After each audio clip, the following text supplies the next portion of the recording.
जय गजानन, जय हो दादा की। आज અમે આવી ગયા મોટી દવ ગામ અને ગણપતિ દાદાના મંદિરે આવેલા તો ત્યાં એક કામ ચાલે છે સરકારી। આ સરકારી કોમ ચાલે છે ક્યારનું ચાલે, લગભગ 2.5 વર્ષ 3 વર્ષથી આ એને વાલ પડ્યો છે। અને આ જે પોણી જાય છે ને અહીંથી એક અમારા મંદિરની પીવાની મેન પોણીની પાઇપલાઇન જાય છે। અહીંથી લગભગ 800 મીટર સુધી છે।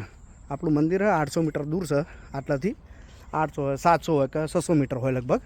પણ અહીં આગળ અમારો આ મેન આ જે આ બધું ખાડો પડ્યો પાણી ભરાયું, આ બધું આ રોડ ઉપર ગંદકી, આ રોડ ઉપર જે માટી આવે પાણીની, તો અને અમારો શોર્ટ ટાઈમમાં મેળો આવશે પાછો, તો એ બધી વ્યવસ્થા કરવા જેવી લાગે છે। અને મેન વસ્તુ અમારી એ હતી કે આ જે જગ્યા ખરી ને અહીં આગળ અમે પાર્કિંગ કરતા। આ જે પાઇપ પડી ને આ પાઇપ પડી અને એ સીધી લાઈન છે કૂદી એ આગળ અમે મેળામાં ગાડીઓનું પાર્કિંગ થાય। અમારા મેળામાં પબ્લિક વધારે આવે, અહીંયા આગળ હવે પાણી ભરાઈ રહેવા માંડી આ બધી જગ્યા રહી ને અને એનું કારણ આ છે। આ કામ ચાલે, આ ટેકરો આનું 2.5 વર્ષથી કામ અમારું ખોરવટે ચડ્યું હોય। અને મેન અમારે જે પીવાના પાણીની પાઇપલાઇન ખરી જે મંદિરે જાય છે,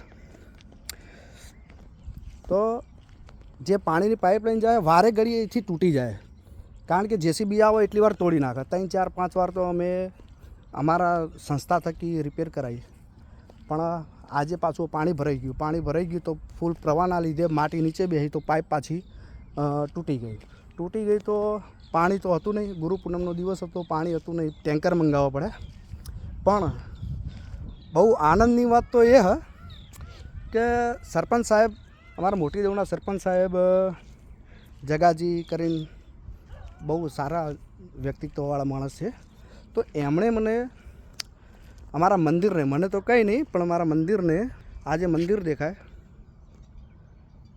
આ મંદિર દેખાય ત્યાં આગળ જે આ જે તમને લાઈન જે આપણે દેખાય ને લગભગ 800-900 મીટર જે થતી હોય એ પાઇપલાઇન એમણે તાત્કાલિક ચાલુ વરસાદમાં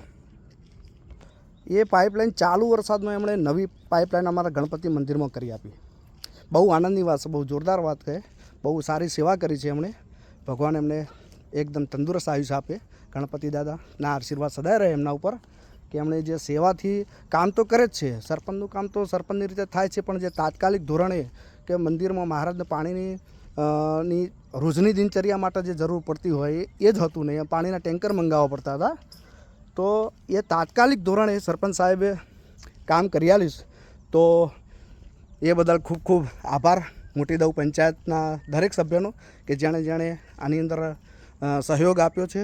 અને જેણે બી કામ કર્યું હોય એમને ગણપતિ દાદા ખૂબ સારું આયુષ્ય આપે અને તન મન અને ધનથી સુખી કરે એવી દાદાને પ્રાર્થના કરું છું। તો